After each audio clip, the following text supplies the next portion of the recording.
Every millisecond. So do 50 millisecond duration, I guess? So the program starts with opening up, So selecting a file. So here, it's just choosing test. And then once that's done, pick serial port. ESP32 is being mapped to port 6.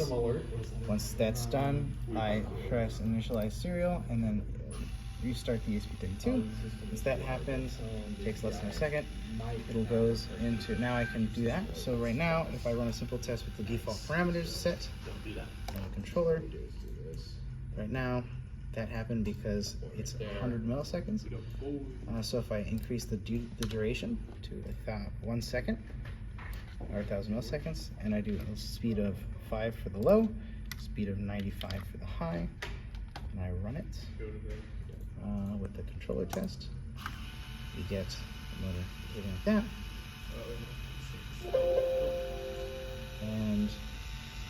But we get the 7.78% overshoot, which is not bad, as the max.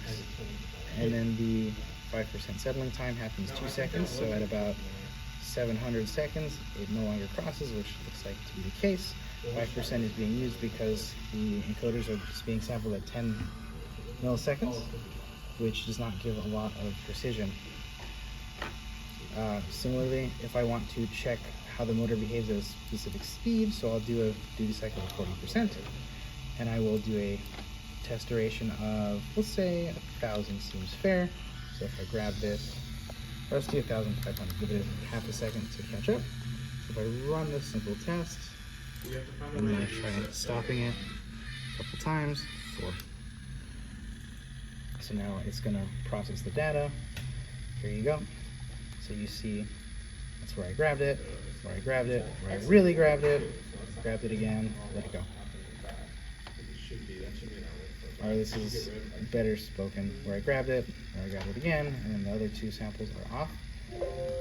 And then if I want to change the parameters, 0.5 for an example, 0.5 for an example, and 0.5.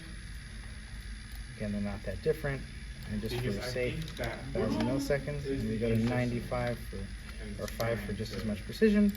I change the parameters, and then I run the controller test.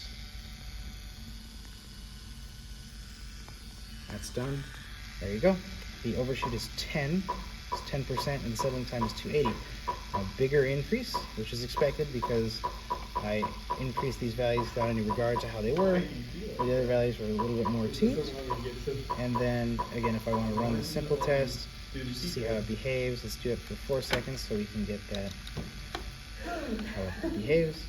Run the simple test, stops, hold it, trying to get it to stop, hold it, trying to get it to stop, hold it, trying to get it to stop, hold it, trying to get it to stop, or speed it up. And then we wait, because that was about 4 seconds. It has to process the data because serial communication is being done without a buffer to give it a faster read. There you go. You'll see it's not as displayed, so if we try running it again, just to not handle that. So if we run it again, this time it's going to be at that speed, so the ripples will be a little bit more shown. So run simple test. 2, 3, 4. I tried to change it 4 times. Isn't it like 440? I think base A is A5 is, and give it a second. Anywhere from 440 to 440. There you go. Depending on your school time. Where I grabbed it, the last one where I grabbed it, and that's it.